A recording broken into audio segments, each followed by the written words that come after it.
Good morning friends, मैं हूं हरीश और आप देख रहे हैं थाईलैंड अपडेट्स टीएसपी ट्रैवलर्स के साथ। आज अभी इस समय मैं पटाया के बीच पे हूं और सुबह के बजे हैं 10। मौसम बिल्कुल सुहावना है, बादल छाए हुए हैं और धूप भी है। हवा करीब 20 से लेकर के 22 किलोमीटर पर आवर की स्पीड से चल रही है। कुल मिला के मौसम बहुत शानदार है। तो इस शानदार मौसम वाले दिन की शुरुआत मैं करता हूं आज आप लोगों को बैंकॉक की कुछ मोस्ट अनसीन साइट्स दिखाकर। आज तक आप लोगों ने बैंकॉक में जो कुछ भी देखा, चाहे वो शॉपिंग एरिया है, चाहे वो नाइट लाइफ है, चाहे वो साइट सीइंग है लाइक सफारी वर्ल्ड है, रिवर क्रूज़ है और इस तरह की दूसरी चीज़ें हैं, आप लोगों को इन सब से बिल्कुल हटकर एक यूनिक डेस्टिनेशंस की सीरीज़ दिखाऊंगा जिनको देखकर आपको ये लगेगा कि आप वाकई बैंकॉक में इसको मिस कर गए या आप अपने आने वाली थाईलैंड ट्रिप्स में इनको जोड़ना नहीं भूलेंगे। इस समय मैं पटाया बीच पे हूँ। अभी मैं निकल रहा हूँ बैंकॉक के लिए, जो कि यहाँ से 160 किलोमीटर है। तो चलिए चलते हैं आज की जर्नी पर टुवर्ड्स बैंकॉक।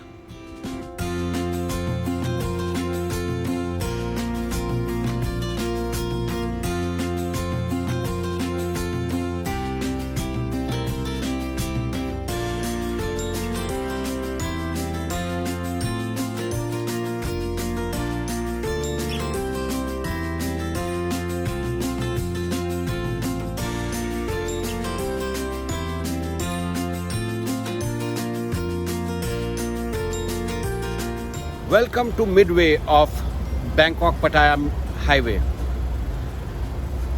ये मिडवे बैंकॉक पटाया हाईवे पर करीब 70 किलोमीटर दूर है पटाया से और 40 किलोमीटर पहले पड़ता है बैंकॉक से।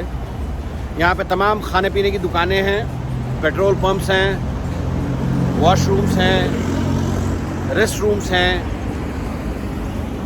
2 या 3 इंडियन रेस्टोरेंट्स भी हैं जो बैंकॉक से पटाया जाते समय पड़ते हैं, जो कि हाईवे के दूसरी तरफ है। पर अभी फ़िलहाल मैं इस 7-Eleven पे कॉफ़ी पीऊँगा और अपनी थकान मिटाऊँगा ताकि मैं और आगे ड्राइव कर पाऊँ।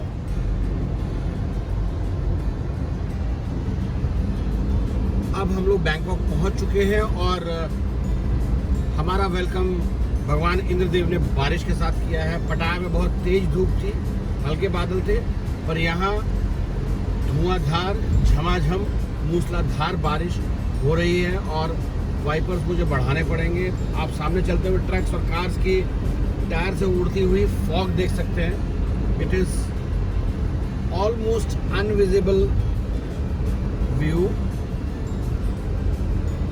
विजिबिलिटी बहुत कम है यहाँ पे।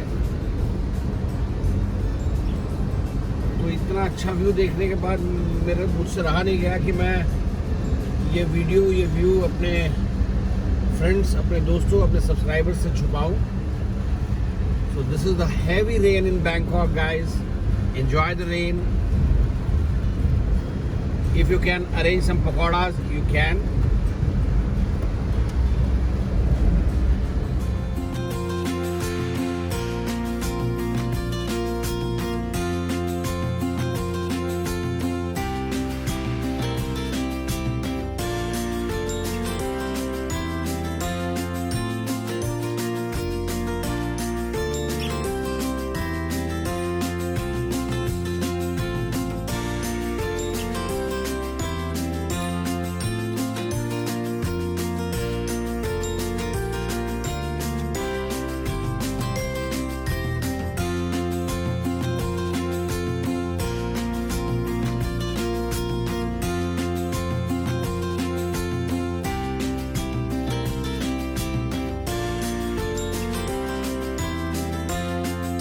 तो दोस्तों अब इस समय मैं खड़ा हूँ बैंकॉक में सिलोम एरिया में श्री मरियम्मन मंदिर के बाहर।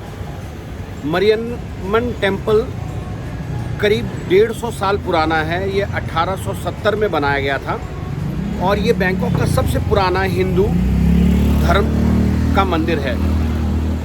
इस मंदिर के अंदर photography and the shooting is strictly prohibited. यहाँ पे फोटोग्राफी करना, फ़ोटो खींचना बिल्कुल मना है। तो इसीलिए मुझे ये काम बाहर करना पड़ रहा है। मैं आपको दिखाना चाहता हूँ कि ये सड़क सिलोम के मेन रोड से सटी हुई है और ये मंदिर करीब 3000 स्क्वायर फीट एरिया में बना हुआ है और मंदिर के बाहर ये पूजा सामग्री की दुकानें हैं।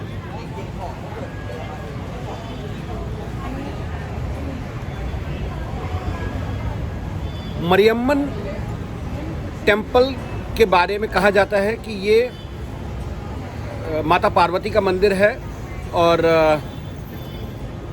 यहाँ इनकी बहुत मान्यता है। यहाँ हिंदू धर्म के लोगों के अलावा थाई लोग जो बौद्ध धर्म को मानते हैं उनकी भी इसमें बहुत आस्था है और ये मंदिर साल के 365 दिन इसी तरह से यहाँ पे चहल पहल रहती है। कुछ खास शिवरात्रि एवं नवरात्रों में यहाँ पे भीड़ बहुत ज़्यादा बढ़ जाती है, मुझे लोगों ने बताया है। काफ़ी देर की वेटिंग रहती है, काफ़ी देर आप लोगों को इंतज़ार करना पड़ता है मंदिर में दर्शन करने के लिए। मंदिर में पूजा की सामग्री की दुकानें इसके अंदर हैं और आप बाहर से भी खरीद के लेके जा सकते हैं।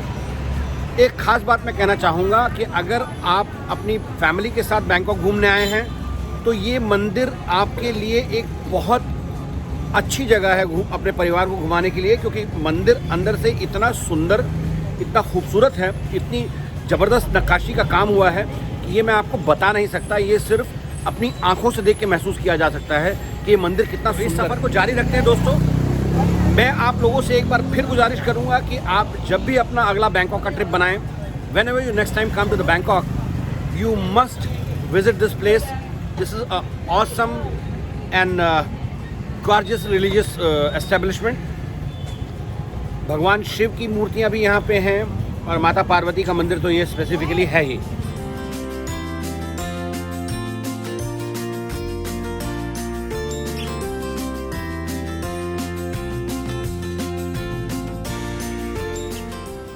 मंदिर में दर्शन करने के बाद अब हम पहुँचे हैं अपने पेट की पूजा करने के लिए। इस समय मैं हूँ सिलोम इलाके में। मंदिर से सिर्फ 150 मीटर दूर एक फैमिली मार्ट है। फैमिली मार्ट के साथ में लगती हुई गली है, उसके अंदर एक इंडियन रेस्टोरेंट है जो कि साउथ इंडियन कुजीन सर्व करता है। This is 100% pure vegetarian restaurant and the prices are extremely unbelievable. आइए अब चलते हैं भगवान की पूजा के बाद अपने पेट की पूजा करने के लिए।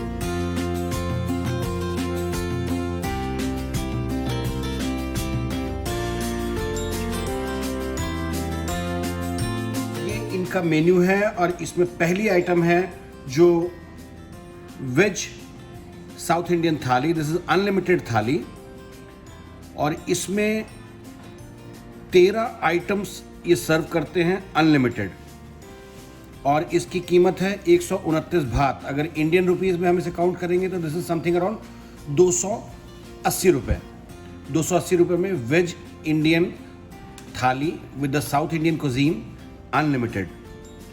इसके बाद इनके पास एक लिमिटेड थाली का ऑप्शन है जिसकी कॉस्ट है 80 बात, जिसकी इंडियन करेंसी में कॉस्ट आएगी करीब 190 रुपये और इसमें आपको 6 वेरिएंट्स मिलते हैं, 6 आइटम्स मिलेंगी और उनमें रिस्ट्रिक्शन है, मैंने वो ऑर्डर नहीं किया है।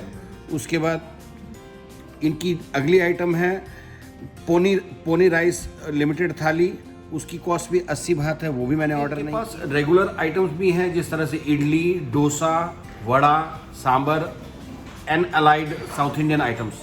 अब हम बैठे हुए हैं रेस्टोरेंट सुगम के अंदर और मैंने मेरे खाने का ऑर्डर कर दिया है। अब मैं आपको बताता हूँ कि मैंने क्या खाना ऑर्डर। मेरी आप लोगों से रिकमेंडेशन है कि आप इस वेज थाली को, अनलिमिटेड वेज थाली को एक बार ज़रूर ट्राई करें।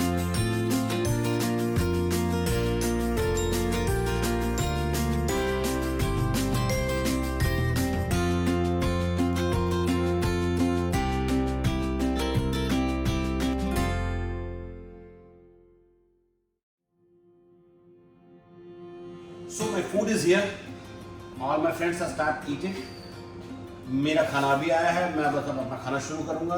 खाना खाने के बाद मैं आप लोगों को बताता हूँ कि इस बहुत खूबसूरत दिखने वाली थाली का टेस्ट कितना है। So give me some time And I'll be It back. was a dream experience. The food was marvelous, superb, excellent.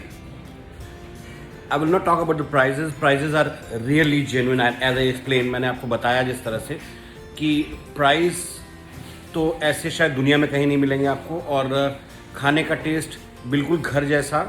मैंने ऐसा खाना एक बार चेन्नई में खाया था और इसी से मिलता जुलता टेस्ट मैंने एर्नाकुलम केरला में खाया था। पर भारत से बाहर इस तरह का खाना और इस कॉस्ट में, मैं सभी ट्रैवलर्स को ये बताना चाहूँगा कि अगर वो बैंकॉक में हैं तो चाहे वो किसी टैक्सी या ट्रांसपोर्टेशन में 100 बात भी खर्च करके इस खाने को खाने आएँ तो इट विल बी वर्थ, और वो इस खाने का टेस्ट कभी भूल नहीं पाएंगे मेरी तरह। आइए मैं आप लोगों को मिलाता हूँ इनके ओनर से, इनकी मैनेजमेंट टीम से। मेरे साथ मिसेस पार्वती हैं। She is, hello ma'am, Yeah, hi sir. How old this your restaurant is? 1.5 years. 1.5 years. Yeah. And someone telling me that you are using the homemade spices and Yeah, everything we made, all spices we made here only. you only, and he told me that you don't use the colors and Ajinomoto kind of. No. We never use, we use oil also. Yeah, everyone like it. Here when you come, you can get fresh food and every day we make fresh food. No Ajinomoto, no coloring. No. Great, superb. For me, it's a feeling like my elder sister or my daughter or my sister is making the food for me, and the taste was the same. Thank you. You're welcome. ये मेरे साथ पार्वती हैं जो ये restaurant चलाती हैं। करीब 1.5 साल पुराना ये रेस्टोरेंट है, और जैसा कि इन्होंने बताया कि ये अपने घर में बने मसाले इस्तेमाल करती हैं यहाँ पे खाना बनाने के लिए, और इसके साथ कोई भी आर्टिफिशियल फूड इंग्रेडिएंट्स नहीं यूज़ करती, जैसे कि अजीनोमोटो, कलर्स, और खाने के लिए इस्तेमाल किए गए तेल को भी ये दोबारा इस्तेमाल नहीं करती। जैसा कि रेस्टोरेंट्स में एक ट्रेंड होता है कि वो आपको जैसे एक चाय की पत्ती 3 बार यूज़ करेंगे, और एक तेल अगर उसमें वो भटूरे बना रहे हैं, तो आप समझ सकते हैं कि जिस तरह से ये ट्रेंड है। तो इस छोटे से रेस्टोरेंट की एक ये खासियत है कि ये खाना हर तबके को सूट करता है। अगर आप बहुत रिच हैं तो आप इस खाने का टेस्ट नहीं भूल पाएंगे, और अगर आप मीडियोकर बैकपैकर हैं तो आप इस खाने की कॉस्ट और इसकी क्वालिटी नहीं भूल पाएंगे। मेरी तरफ से इनको 9 out of 10 numbers. Thank you, bye bye. जान से प्यारी बुलेट हमारी, भारत की ये रॉयल एनफील्ड, हर दिल में बसने वाली मोटरसाइकिल, ये यहाँ बैंकॉक में भी आसानी से देखने को मिल जाती है। और ख़ास तौर पे ये इंडियंस रेजिडेंस का एरिया है। जैसा कि मैं मंदिर के बाहर की पार्किंग में खड़ा हुआ हूँ, और आप देख सकते हैं कि ये पूरी फुल्ली ग्लेज्ड बाइक यहाँ पे अवेलेबल। इसके मालिक का तो मुझे पता नहीं, लेकिन इस बाइक को देख के इसका वीडियो बनाने से मैं रुक नहीं पाया।